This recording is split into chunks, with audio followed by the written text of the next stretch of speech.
So Abigail, it's my real pleasure to be here with you. You're one of the most insightful analysts on China-EU relations, and that's what we're going to focus on. We have a lot of ground to cover, from how painfully Europe is trying to redefine its relationship with China, to the geopolitical tensions and ripple effects of the war in Ukraine on the China-EU relations, and of course, tensions in the Taiwan Strait. So I think I would, ask you maybe to start us off, if we think back at the last, I would say, maybe 12 months, and especially focusing in the summer on the EU-China summit and all the hopes that were there, that some things could be solved, and of course, to a certain extent, they were disappointed. If you had to describe the situation or a current mood between Beijing and Brussels now, what would you tell us to start us off? Thanks, Simona. Sorry for you to get double time of Abigaël Vasselier. I hope you will be convinced at the end. I think the mood is bad, let's face it, and the mood has been bad at the summit. The mood has been bad over the past days related to the export control on critical raw materials. So overall, it's a bad mood. But I think if I look back to the past years, and I'm going to use years for purpose, there has been a paradigm change in Europe when we look at China. And I think we used to look at it as a foreign policy challenge, and in a way, this is what the strategic competition between the US and China is encouraging us to do.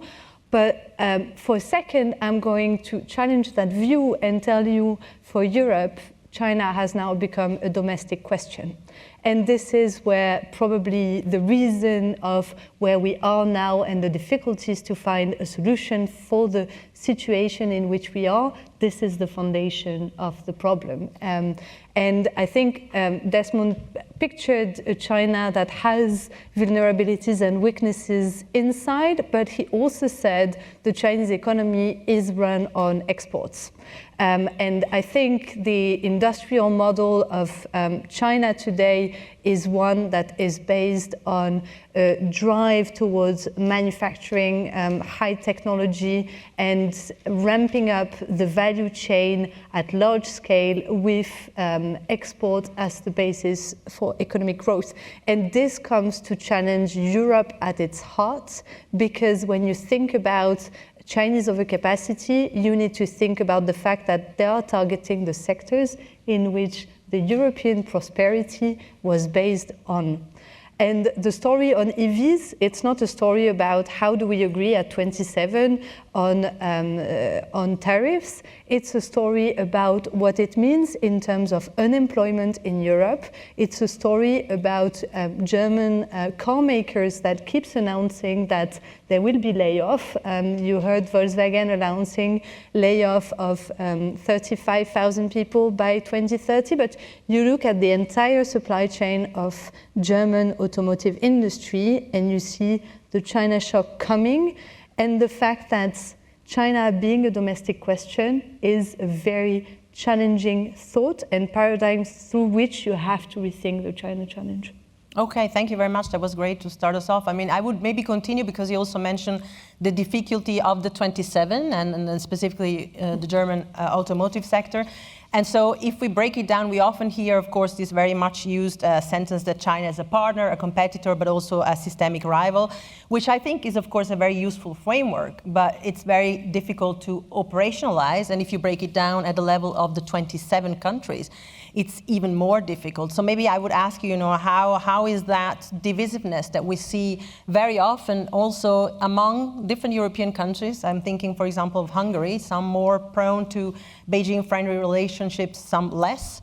And how does that impact a more centralized or unified view or how we could approach the China-EU relations in the future? I think the division of the European member states is one of the paradigms through which you need to think about the European response. What we are looking at is 27 different realities, and the German debate is not the same as the Spanish debate, which means that once you have said that as Europe you are going to go towards the protection of your single market, the Chinese response to it is to say, well, investment. And then it boils down to member states racing to get the Chinese investment that is going to create prosperity at national level. The picture is slightly different. It means that, yes, you're Spain and you have just welcomed a big investment of China recently, and you have made all these efforts to engage with the Chinese government for that. But at the end of the day, Brussels launched an investigation related to a Hungarian plant subsidized by Chinese companies, and the reaction of the Chinese government is to launch an investigation against European import on pork and beef. Guess which country is the biggest exporter of beef to China? It's actually pork, actually. It's Spain. So it means that you are going to race for the investment, but at the same time, you risk being punished by the tit for tat, which has become the new normal in Europe-China relations.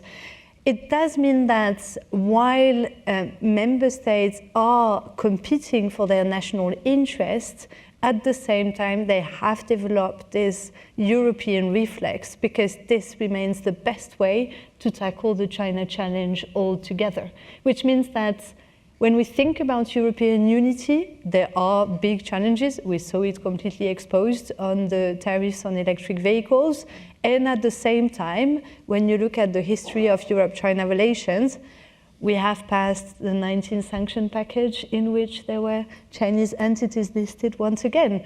We are launching investigations. So you have a mixed stories in terms of what unity and disunity can bring to the Europe-China story. Mm-hmm. Okay, I see. So, well, let's remain a little bit with, the economic and technological sectors that you have mentioned. There are some commentators who say that by de-risking, which of course is a concept that also, has been quite difficult to carry through, we are actually shifting our dependencies somewhere else. So I'd like to know, first of all, if you agree with that perspective. Is Europe really trying to reduce its dependency from China, or is it just shifting it to other areas of the world? And maybe connected to that, because you mentioned, of course, the things that we're still economically dependent on from China, like the EVs and, of course, green tech and all of that. How sustainable is the current situation for Europe and the dependency on these products from China? Yeah, so I think the question of how Europe has been successful in the risking, we saw it on the 9th of October, right?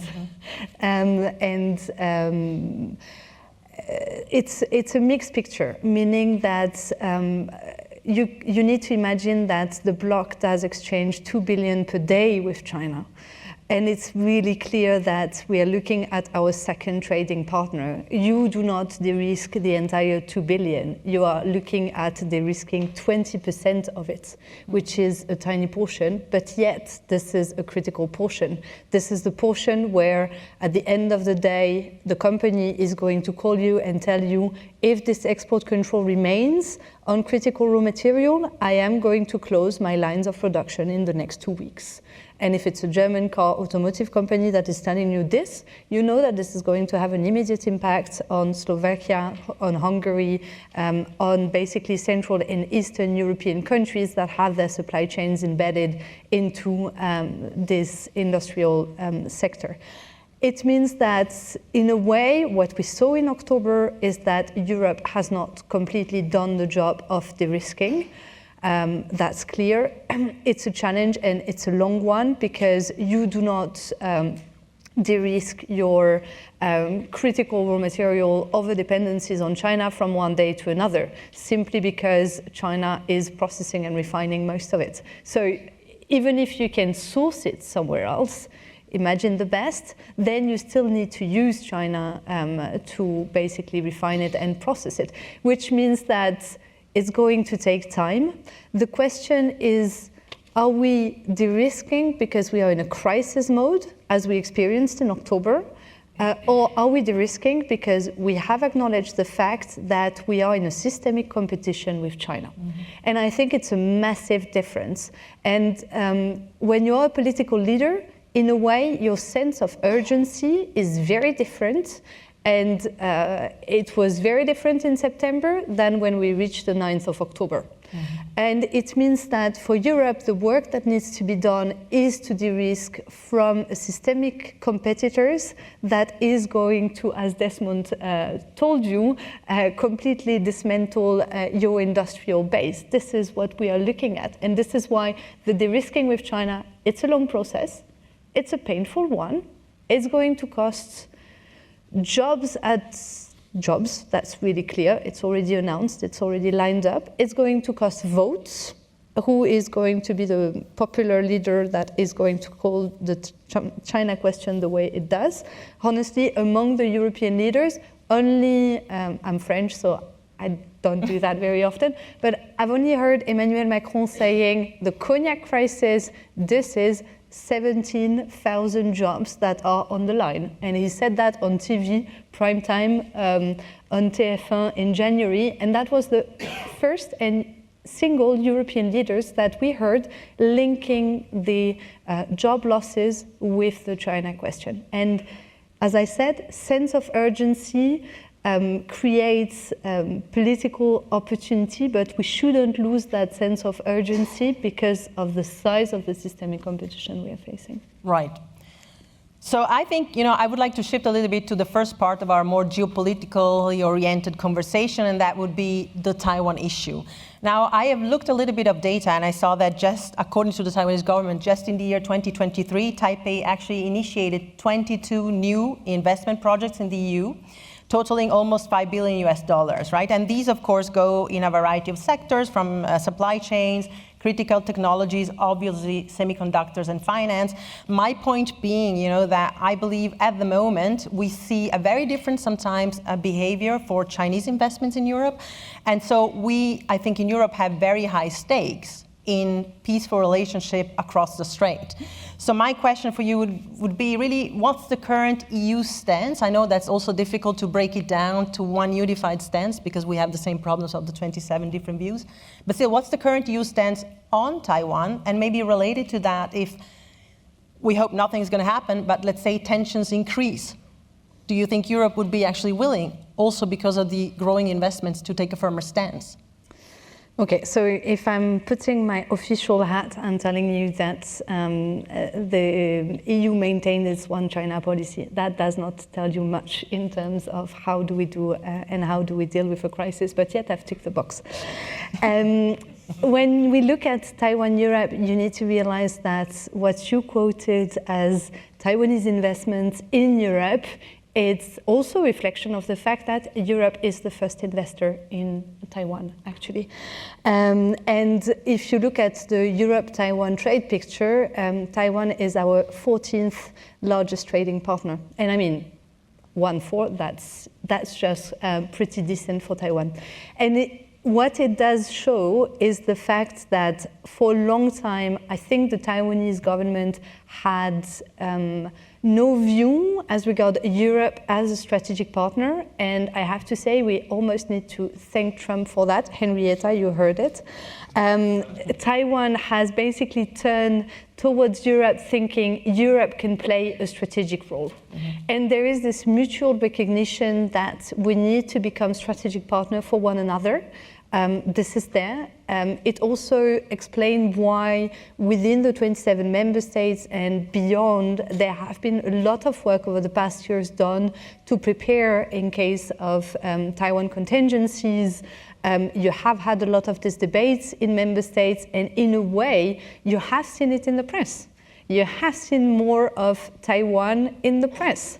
And while I think 5 years ago, most of the Europeans were slightly confused between Thailand and Taiwan, now I think everyone gets the size of the island and everyone gets what's at stake if we are looking at a contingency. So you have had public opinion awareness, which in case of a crisis you kind of need. That's what made the difference in Hong Kong when we looked at the Hong Kong crisis a few years back. You have had preparedness at government level. You have had the recognition that one another, we are now strategic partner. And I think I've made the case earlier about the security and defense shifts of Europe towards the Indo-Pacific. And of course, Taiwan plays a big role in that. So I actually wanted to move to the Russia question, but because you mentioned that there's been a lot of work in Europe to prepare for a Taiwanese or a Taiwan contingency, is it possible for you to give us some maybe specific examples of the preparation that has been done at the level of EU? Complicated, but I think it has been in the press that there have been a lot of thinking dedicated to what can happen, how much would it affect the global economy. I think there is this beautiful report from Rojop Group that assessed that it's 3 billion, that... Yeah, $2.5 trillion. Yeah, 2.5 trillion dollars. This would be the shock on the real economy, and this you cannot get not aware of. I think we have had all this discussion about semiconductors. I think John is in the room, and I'm sure at some point he will talk about it. But Taiwan was discovered for Europe through the angle of the cheap war and the war game that we are playing for technological dominance. So I think this is what helping Europe to, in a way, prepare for all the scenarios we are looking at. The CHIPS Act and participating in the Dresden plant, absolutely.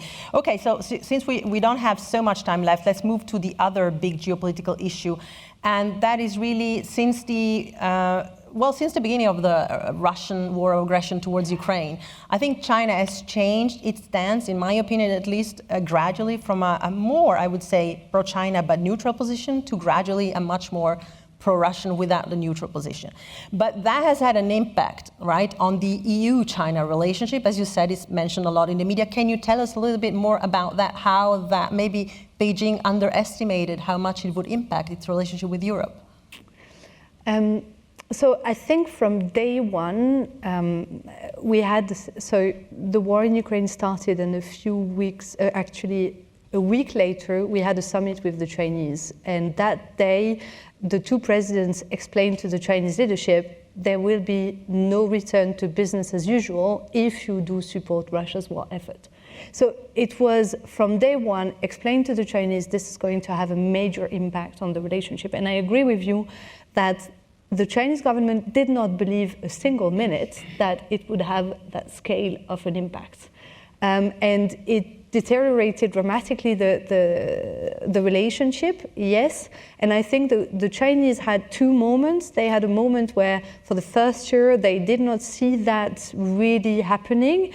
And then they started to see a flow of European sanctions that also targeted China in the context of Russia's war in Ukraine. Then they started to hear European leaders saying, well, actually, your support to the war in Ukraine is bringing the interlinkages of the security theater much closer, meaning you are more involved in the war in Ukraine because you do support Russia by giving it an economic lifeline, producing 80% of the dual-use component that the Russians need on the theater. It does mean that we also have stakes in the security architecture in the Indo-Pacific. And I think it was a double movement that the Chinese also did not see coming, that suddenly these interlinkages of security theaters became a reality for Europe.